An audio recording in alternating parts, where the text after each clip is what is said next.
Halo siswa-siswi SMA Sinkarolus kelas 10. Berjumpa kembali bersama Ibu Brigita dalam pembelajaran bahasa Indonesia. Hari ini kita akan membahas materi baru yaitu tentang hikayat. Kalau tadi kita sudah mencari tahu sedikit tentang apa itu hikayat, nah melalui video pembelajaran hari ini kita akan membahas lebih dalam tentang hikayat, yaitu bagian karakteristik dan nilai-nilai hikayatnya. Kompetensi dasar dan indikator pembelajarannya yaitu KD 3.8 membandingkan nilai-nilai dan kebahasaan cerita rakyat dan cerpen. Sedangkan indikatornya ada 3. Yang pertama, setelah mempelajari materi ini, kalian diharapkan mampu mendeskripsikan hikayat. Yang kedua, mampu menjelaskan karakteristik hikayat. Dan yang terakhir, mampu menganalisis nilai-nilai hikayat. Ada 3 hal yang akan kita bahas pada hari ini. Yang pertama, pengertian hikayat. Yang kedua, karakteristik hikayat. Dan yang ketiga, nilai-nilai hikayat. Mari kita bahas lebih lanjut tentang apa itu hikayat. Secara etimologi, hikayat berasal dari bahasa Arab, yaitu haka yang berarti menceritakan atau bercerita. Sedangkan menurut Kamus Besar Bahasa Indonesia, hikayat adalah karya sastra lama Melayu yang berbentuk prosa, berisi cerita, undang-undang, dan silsilah bersifat rekaan, keagamaan, historis, biografis, atau gabungan sifat-sifat itu. Dibaca untuk pelipur lara, pembangkit semangat juang, atau sekedar untuk meramaikan pesta. Jadi bisa disimpulkan bahwa hikayat adalah karya sastra lama berbentuk prosa yang berisi sejarah, silsilah, biografi, atau cerita yang mengisahkan kehebatan dan kepahlawanan para anggota kerajaan atau kaum bangsawan. Pada zaman dahulu, hikayat itu berfungsi sebagai media pelipur lara, pendidikan, memeriahkan sebuah pesta, atau pembangkit semangat juang. Kita akan masuk ke bagian karakteristik hikayat. Ada 7. Yang pertama bentuk, yang kedua istana sentris, yang ketiga anonim, yang keempat pralogis, kelima sifat, keenam bahasa, dan yang terakhir ketujuh yaitu kesaktian. Yuk kita bahas satu persatu. Yang pertama bentuk. Hikayat itu berbentuk prosa, yaitu karangan bebas tanpa rima. Bisa diperhatikan contohnya. Jadi hikayat ini tidak seperti pantun ya. Kalau pantun itu kan ada sajaknya, ada rimanya, yang akhirannya itu harus sama, a atau ab itu. Tapi kalau hikayat itu bentuknya prosa, atau kata lainnya cerita. Yang kedua, istana sentris. Apa sih istana sentris itu? Istana sentris itu berasal dari kata sentris atau center yang artinya pusat, dan yang kedua istana. Jadi berpusat di istana. Hikayat itu menceritakan tokoh yang berkaitan dengan kehidupan istana dan kerajaan. Isi cerita di dalam hikayat mengisahkan kehidupan anggota kerajaan atau kaum bangsawan. Jadi hikayat itu tema dan latarnya itu tentang kerajaan. Di sini contohnya, tersebutlah perkataan seorang raja yang bernama Indra Bungsu dari negeri Kobat Syahrial. Yang ketiga, anonim. Anonim itu apa? Ya, kita akan bahas. Jadi, hikayat itu tidak menyebutkan nama pengarang secara jelas. Di sini, anonim berarti tidak diketahui secara jelas nama pencerita atau pengarangnya itu siapa. karena hikayat ini itu disampaikan secara lisan. Jadi tidak tahu secara pasti siapa pengarangnya. Contohnya di sini juga tidak ada tertulis nama pengarang atau penceritanya itu siapa. Selanjutnya, pralogis. Pralogis itu berkaitan dengan menampilkan peristiwa yang bersifat mustahil, tidak sesuai dengan logika dan ilmu pengetahuan. Dalam hal ini, kemustahilan itu berarti hal yang tidak logis atau tidak dapat dinalar. Mengapa? Karena pada zaman dahulu itu kan ilmu pengetahuan belum berkembang seperti sekarang. Jadi, hal-hal yang diceritakan itu bersifat mustahil. Contohnya ini. Hatta beberapa lamanya, Tuan Putri Siti Kendi pun hamilah dan bersalin 2 orang putra laki-laki. Adapun yang tua keluarnya dengan panah dan yang muda dengan pedang. Jadi kan mustahil ya apabila misalnya seorang ibu melahirkan anak kemudian keluar dengan panah dan pedang bersamaan dengan anaknya. Nah, itu adalah sesuatu hal yang mustahil. Selanjutnya adalah sifat. Ada beberapa sifat hikayat. Yang pertama bersifat komunal.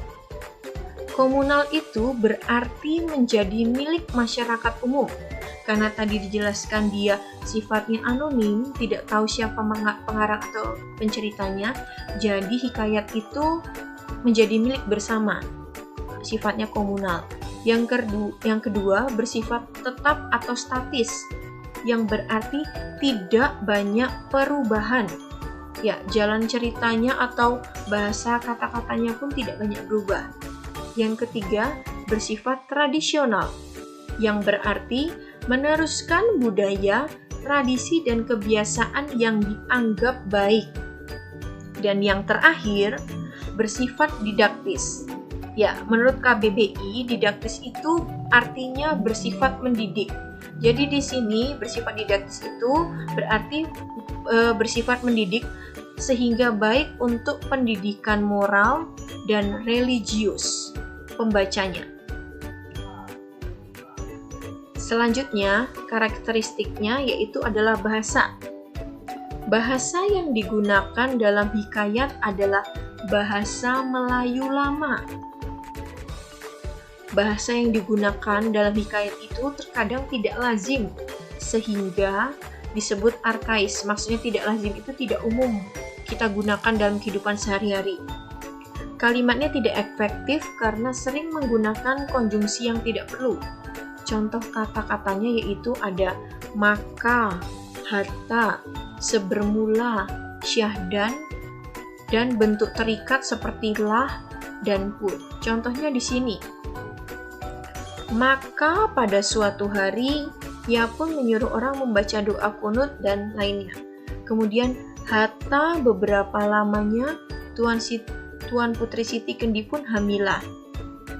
Kemudian selanjutnya ada maka Baginda pun terlalu amat sukacita dan menanyai anaknya yang tua Syahperi. Nah, kata-kata seperti ini itu tidak lazim kita gunakan dalam kehidupan sekarang. Selanjutnya, atau yang terakhir adalah kesaktian. Selain kemustahilan, seringkali dapat kita temukan kesaktian para tokoh di dalam hikayat. Kalau tadi contohnya yang kemustahilan itu diceritakan sang putrinya melahirkan, tetapi anaknya itu lahir dengan panah dan pedang. Nah, sedangkan yang selanjutnya ini kesaktian. Contohnya di sini. Dengan segera Syahperi mengeluarkan dayang-dayang itu. Tatkala Garuda itu datang, Garuda itu dibunuhnya. Maka Syahperi pun duduklah berkasih-kasihan dengan Putri Ratna. Jadi ini adalah cuplikan hikayat. Kemudian di sini itu dijelaskan bahwa kesaktiannya itu Syahperi mampu mengalahkan Garuda, padahal di ceritanya itu Garuda itu mampu menghancurkan sebuah kerajaan. Nah, berarti itu kan Syahperinya itu sakti sekali, mampu mengalahkan seorang Garuda yang mampu menghancurkan sebuah kerajaan. Selanjutnya adalah nilai-nilai hikayat. Ada 5. Yang pertama nilai moral, yang kedua nilai sosial, yang ketiga nilai agama, yang keempat nilai budaya, dan yang kelima adalah nilai pendidikan. Mari kita bahas. Yang pertama, nilai moral. Nilai moral adalah hal-hal yang berkaitan dengan etika, akhlak, budi pekerti, atau perbuatan baik buruk yang tergambar dalam tingkah laku tokoh. Biasanya nilai moral itu berkaitan tentang kejujuran, tanggung jawab, kasih sayang, dan pengkhianatan. Ya, Ibu punya contoh hikayat, cuplikan hikayat di sini. Tersebut pula perkataan seorang cendekiawan mempunyai 5 orang murid sedang belajar ilmu padanya. Salah seorang daripadanya ialah seorang miskin yang celaka, tetapi sangat berbuat khidmat kepadanya. Tersebut pula perkataan anak perempuan cendekiawan yang sangat elok rupanya, mukanya seperti bulan purnama, bercahaya kilau-kilauan, tubuhnya putih kuning seperti emas yang sudah tersepuh. Anak perempuannya lalu diberikan kepada si celaka itu sebagai istri. Tetapi si celaka tidak pernah memperlakukan anak perempuan itu seperti istri, malah ia meninggalkan istrinya. Nah, di sini menggambarkan nilai moral, yaitu tentang sebuah pengkhianatan, ya. Terlihat dari si celaka yang tidak memperlakukan istrinya dengan baik, tetapi malah meninggalkannya. Yang kedua adalah nilai sosial. Nilai sosial adalah hal-hal yang berkaitan dengan hubungan bermasyarakat, seperti saling tolong-menolong dan rasa simpati. Di sini ada cuplikan lagi, Ibu punya cuplikan hikayat. Pemburu itu merentangkan jaringnya dan membubuh umpannya berkeliling, kemudian bersembunyilah ia di balik hutan itu. Seketika datanglah kawanan burung tekukur. Dalam kawanan tekukur itu seorang rajanya. Sekalian tekukur itu memakan umpan itu, sekaliannya itu pun terkena jaring itu. Dilihat oleh pemburu itu, segala tekukur itu sudah terkena jaring. Sukacita ia terlalu sangat, serta berlari-lari datang hendak menangkap burung itu. Pada ketika itu, berkatalah Raja Burung kepada seluruh rakyatnya, "Hai kamu sekalian, dengarlah olehmu bicaraku. Sementara belum datang pemburu itu, hendaklah kamu sekalian terbangkan jaring itu, supaya kita terlepas daripada bahaya ini." Demi didengar oleh segala tekukur itu akan titah rajanya, sekaliannya itu pun terbanglah ke udara membawa jaring itu. Nah, dari kutipan hikayat ini menjelaskan atau menceritakan tentang menolong sesama dari kesulitan atau bahaya. Di sini tentang burung tekukur yang harus menolong sesamanya dari kesulitan atau bahaya.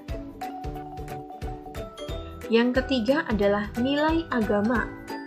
Nilai agama adalah hal-hal yang berkaitan dengan keyakinan, ketuhanan, peribadatan, atau hubungan antara manusia dengan Tuhannya. Contohnya, Syahdan akan permaisuri Kuripan pun ingin rasanya ia hendak berputera laki-laki yang baik parasnya. Maka kata permaisuri, "Kakang Aji, ingin pula rasanya kita ini peroleh anak." Maka kata Nata, "Sungguh seperti kata Tuan, Kakanda demikianlah juga bila gerangan Kakang ini beroleh putra dengan pun Yayi. Akan jadi ganti pun Kakang di dalam dunia ini, kalau-kalau kita berdua dikehendaki oleh Sang Hyang Sukma kembali ke kayangan kita." Maka kata permaisuri, "Kakang Aji, marilah kita memuja pada segala dewa-dewa, memohonkan kalau-kalau dianugerahkan oleh Dewa Mulia Raya akan kita, akan anak itu." Di sini menceritakan tentang permaisuri yang berdoa kepada dewa-dewa agar keinginannya untuk mendapatkan anak terkabul.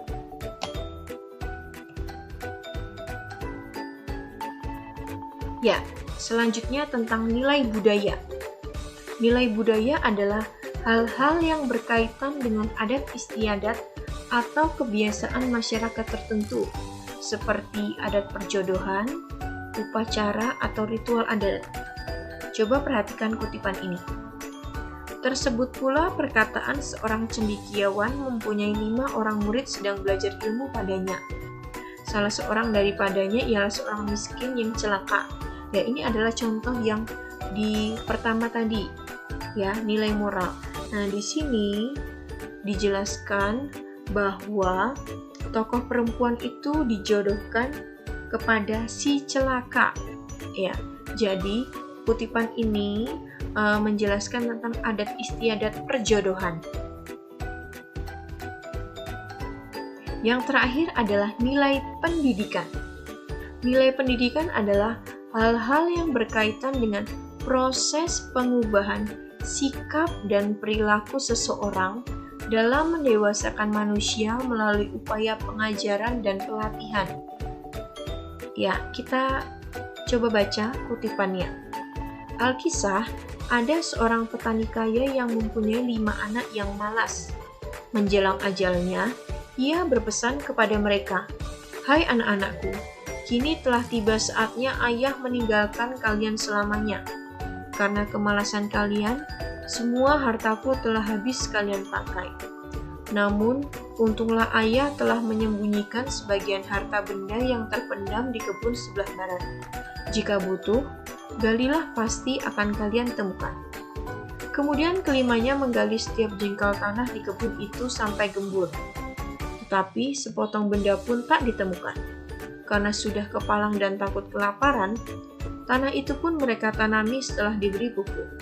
Akhirnya, mereka dapat hasil panen yang berlimpah. Setelah beberapa kali panen, mereka dapat mengumpulkan kekayaan.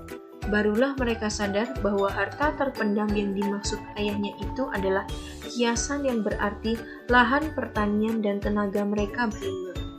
Nah, di sini menceritakan atau menggambarkan tentang nilai pendidikan, yaitu pesan petani yang mampu menyadarkan perilaku anak-anaknya, kelima anaknya itu, dari rasa malas agar menjadi anak-anak yang rajin. Ya, pembelajaran kita pada hari ini sudah selesai. Untuk penugasan, silakan kalian kembali ke grup WA Bahasa Indonesia. Kita akan bermain sambil belajar pada PJJ hari ini. Ya, jadi untuk penugasan silakan kembali ke grup WA, nanti akan Ibu jelaskan penugasannya apa. Baiklah anak-anak, terima kasih atas kesediaan kalian untuk mengikuti pembelajaran Bahasa Indonesia pada hari ini. Pesan Ibu, tetap semangat walaupun pembelajaran masih harus dilakukan secara daring. Kemudian, terus jaga kesehatan dan jangan pernah bosan untuk belajar. Terima kasih, sampai jumpa di pembelajaran selanjutnya.